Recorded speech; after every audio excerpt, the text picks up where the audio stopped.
No surprises on the stock. Polymer stocks, very similar to the 870, the 1300. I love this forend. It's very trim, kind of jumping ahead in ergonomics. I love that trim forend on the 590.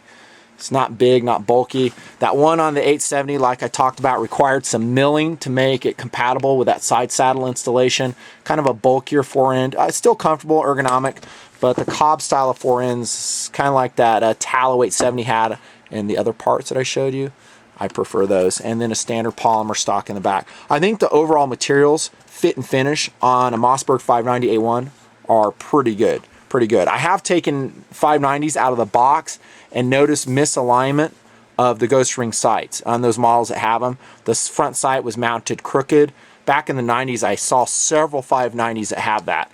I haven't seen it lately. I have seen a 500 series of shotgun have that, where the sight was just a little bit mounted cocky wampus. And speaking of 500s, this might be a good time to roll it in. Some guys will say, well, do I get a 590 or a 500? What's the difference? I would opt for the 590. To me, it is a stronger gun. They are mechanically identical of how they operate. Dual extractors is my understanding. Same fire control group. But I understand that the 590 has stronger parts. You know, it has that thicker barrel. If that turns you on, you like it. The aluminum, trigger guard. It also has a removable magazine cap, whereas a 500 Mossberg only has that, I think it's capped. You can't take it off. I much prefer this one, where I can take the barrel off, do maintenance, clean it. Much preferred. The 500 is still a good gun. It's a good shooting gun. It's a high value, not higher value, because it's more affordable. But I would spend the extra coin, the extra cabbage to get a 590A1. We talked about size and weight in the talking points because of the materials. It is a heavier gun. It is a bigger gun than either the 870 or the 1300, but it offers more firepower. In some eyes, it offers more durability. Again, I don't really see that as being completely valid, but it is a strong gun, and it's definitely as durable as the other ones from my own experience and from what I've read and studied as well. Patterning and choke. Man, what kind of cruising here, dudes? Patterning and choke. This is time to roll in the targets of our shooting of the gun. You've seen it in video form. And before I get to that, let me talk about shooting the Mossberg. Kind of jumping ahead maybe to ergonomics. Compared to other shotguns, I think the 590 is a little bit stiffer in action. It's not as slick. It takes more actuation force on the forend. But as we've shot it and as we've slicked it up a bit, just through wear and tear, it's much better. Expect that from your 590. You need to shoot it a lot. The same could be said for pretty much all these pump shotguns. They need to have rounds put at them or through them a lot to slick them up. If you don't do that, at least cycle it a lot at the house over and over and over again, and you'll find that action slicks up a little bit stiffer the 590. It also helped because I took the gun down and I totally lubricated it. This is a design where you generally want to have some CLP or other quality lubricant inside the internals to make it faster firing. Once you do that, you'll find the 590 runs pretty fast. Just a hair slower perhaps than the 870. The 1300 is the fastest shooting shotgun I've ever shot, and it's hard to compete with that. All three guns hold their own though. Patterning and choke then. First off, I'm going to do slugs. Yeah, baby, slugs. These things are nasty. Inadvertent Smell and I went out to the desert, spent some time shooting the 590. The ones I had on me were the Tactical Rifled Slug by Federal. They are a reduced recoil slug. I kind of accidentally bought those, didn't mean to. But they did pretty good in their consistency, printing high right from the target at 60 yards. Again, 60 yards, dude, shooting slugs off a bead sight.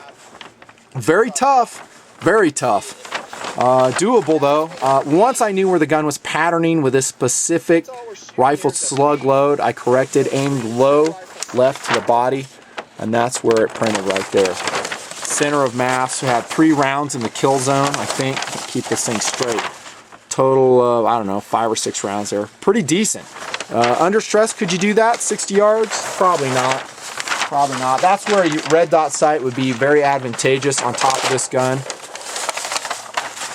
Yeah, it would change my cheek well a little bit. There's buckshot, double odd buck variety. think Tactical Doodle shot this. Wow, that's pretty wicked. That's 15 yards. So I would like to have done it at 20 yards, but you can see, man, that is just nasty. Nasty. Double odd buckshot. Again, pretty tight patterning. It's a cylinder bore, doesn't have screw-in chokes, which some might see as a disadvantage, but it's pretty common to have just that on a combat shotgun. And that's Cellar and Bellow, I think, are the rounds on that. So overall, very impressed with the patterning capability of the Mossberg 590A1 out of a cylinder bore, 20-inch barrel. Again, about 25 yards, it should be your maximum, guys, in engaging with your shotgun. You want to go beyond that, you better make sure there's nothing but bad guys downrange, and perhaps you have a very solid backdrop, like a brick wall, concrete, or something, that won't let those stray pellets go anywhere else, perhaps striking an innocent bystander. So be careful. Rifled slugs did print high right, like I just showed you. Not a showstopper. That's just with this load right here. Other loads will print differently. I recommend sending about 20 rounds downrange. Going out and doing your own testing with your gun, seeing where it prints. If you're going to stick with your bead sight, at least you know where to aim.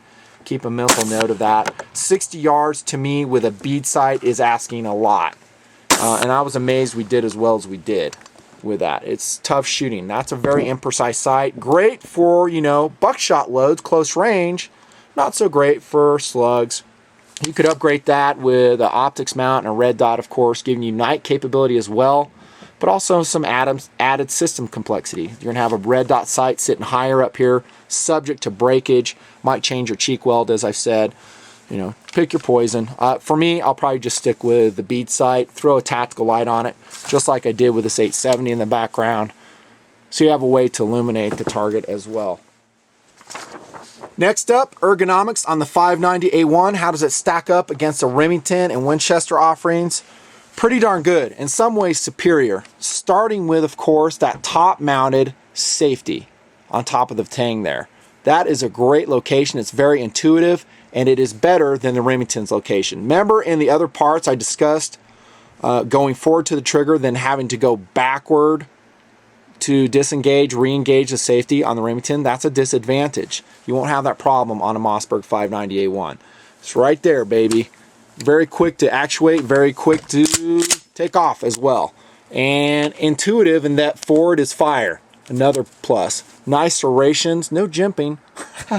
Nice serrations on that though, and very positive. Great job on the safety. Don't put a pistol grip stock on it though. That safety and the pistol grip stock, as I previously mentioned, do not go hand in hand, because your grip is like that. For you to come up and try to actuate with your thumb that safety, pretty much impossible. You're going to have to just stick with the best stock. This one right here, whether you go with the speed feed or plain, doesn't matter. Speaking of the stock, this particular model of special purpose shotgun by Mossberg, again the call number 51660, had a very long length of pull, to a point that when I put that Midwest Industries sling attachment device, you'll see this call number there kind of jumping ahead in accessories, so I can put a single point sling on it. It actually lengthened the length of pull even more. It became a problem. So what did I do? Took the stock down to the Nutnfancy shop and sawed some off. That's right. Sawed off about a 1/4 inch from the stock to change the LOP to back to something, more manageable, because usually I'm wearing this tactical gear, soft body armor, so that spaces my vest out a little bit. I usually like a longer length of pull, but it was just kind of outlandish with the 590A1, this particular model.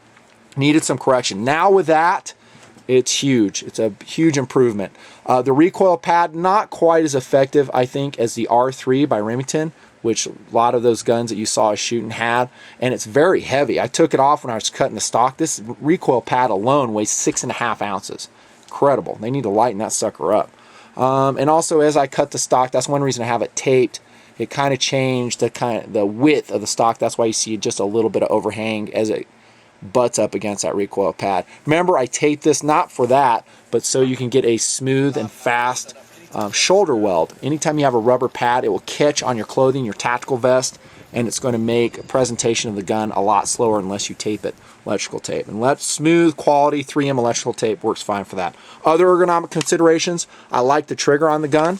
Again, safety checked. It's pretty crisp. Not too bad. Could it use work? Yeah, maybe, but it's a combat shotgun. You know, it's not a max accuracy gun in the fact that I'm trying to, you know, do half-inch groups with it. So the trigger is adequate. There's your slide release. No problems noted with that. It works fine in a very standard location, just like the Remington and Winchester offerings. I talked about the forend already. I love that. The bead sight, nothing special. Very common sight, adequate. Overall, the ergonomics on the gun are excellent. I don't have any problems with them. In some ways, like I said, the safety kind of beats the Winchester and the Remington offerings. How about the sling options? Well, it's set up, at least sling swivels like that, but again, I'm kind of liking single point slings for transitioning to pistol. Although I will say generally 8 pounds is my cutoff point to go with a single point sling. I do have that Midwest Industries sling adapter there, and it works. Although an 8.4 pound gun, and that's without side saddle, without light, is heavy. You don't want to use a single point sling for a long period of time if your gun's that heavy. You're going to get a sore neck to be sure. Another advantage of the Mossberg, though, over the Remington is how the shell lifter works, or as they call it in Mossberg, the shell elevator. Notice that it is completely flush during your loading cycle. Tactical Doodle loves that.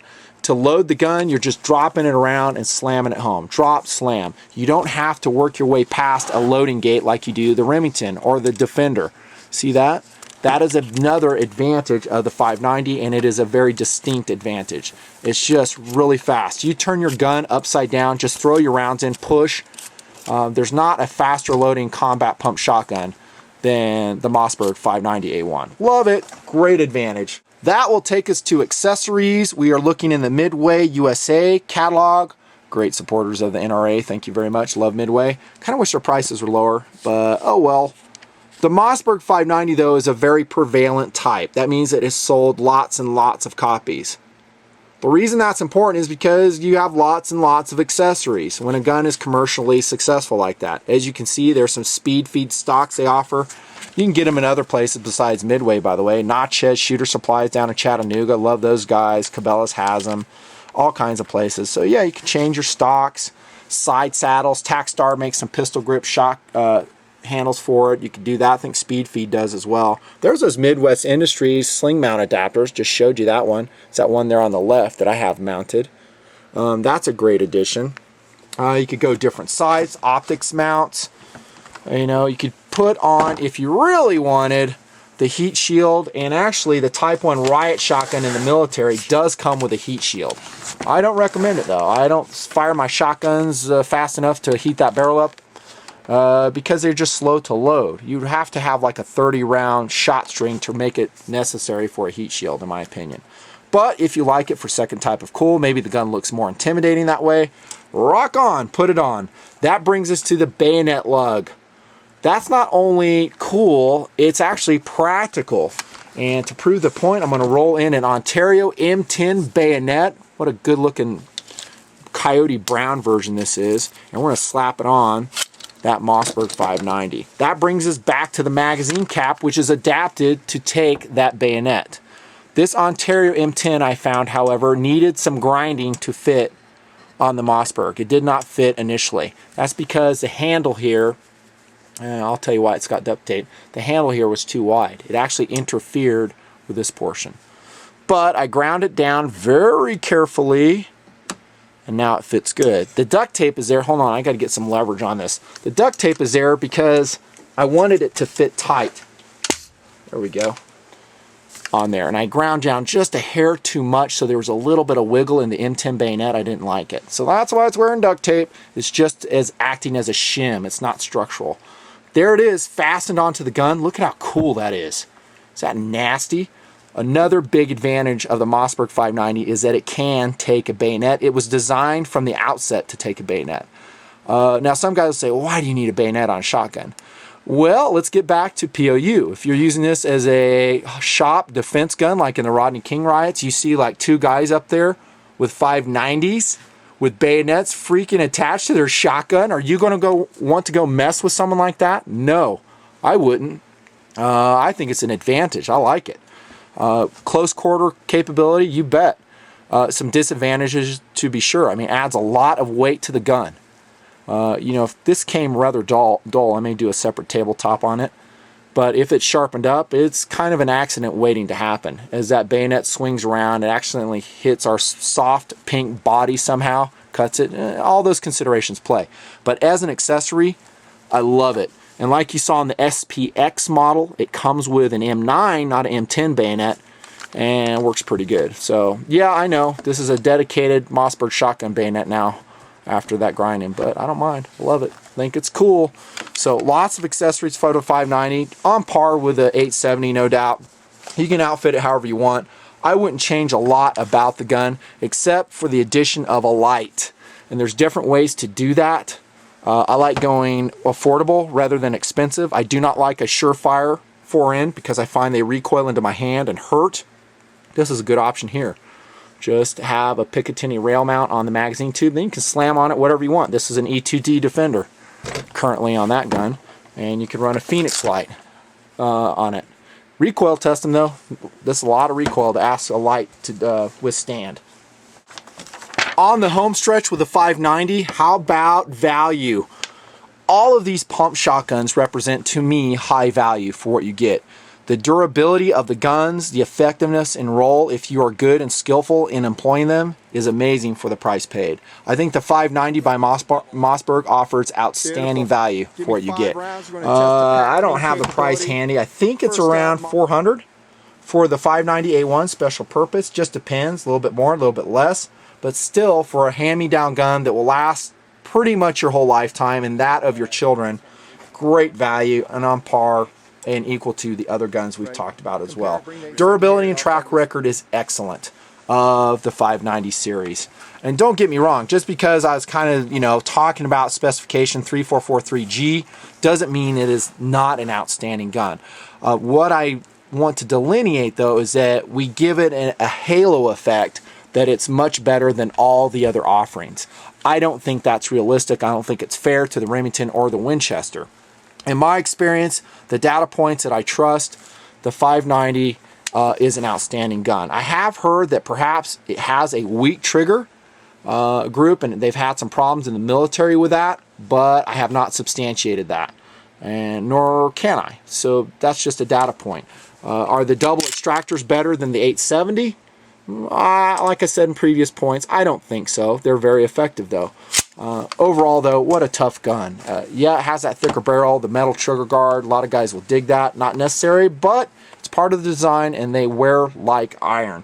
Track record overall is outstanding. In 2004, if my understanding is, the US Navy ordered like several thousand more of their M1014 combat shotgun, like 14,000 more in 2005. So the military is still liking the gun. If they didn't like it, they'd quit ordering it. They may have had some problems here and there with the guns, but overall, pretty happy with it. The Mossberg 590A1 is an outstanding combat shotgun choice. The upsides are excellent ergos with a top-mounted safety. The great flush-mounted shell lifter, love that. Tough construction. Maybe unnecessarily tough, but definitely it will withstand the hard use you put it under. Good affordability, and once it's broken in, smooth action. It's a great gun. Stacks up favorably against the 870, no doubt, and either one is a good choice. It's hard for me to pick which one's better. I love them both. I own them both, and if I didn't like it, I sure wouldn't own it. Probably forgot a lot of stuff, no doubt, but again, I'm like way over time, as usual. Nutnfancy, that's Combat Shotgun Shootout Part 3, the Mossberg 590A1. What a great gun that is. Come back and see us again real soon. I'll crank some vids when I get the time. Nutnfancy, out. So I'm thinking we're going to test the Remington 870, Mossberg 590A1, and then the Winchester 1300. We've shot a lot of those already, but we're just going to put some more rounds. Oh, also that Remington 1100 TAC 2 that we got on loan. Pop some rounds through that. We'll pattern them for buckshot, maybe some slug action. Again, we've done most of that in the desert, but I need to do some more shooting to get a really good feel for how they're shooting. We'll do a little run and gun and just a little bit of static with them. Does that sound good? So, likes them. If you have input, tell me. What do you want to do? Does that sound good to you? I just want to shoot a lot and run and be tired and feel good about the day. You've come to the right place. It's a great shooting place we got. Good backdrop. Took us like a long time to come here. Let's get on it.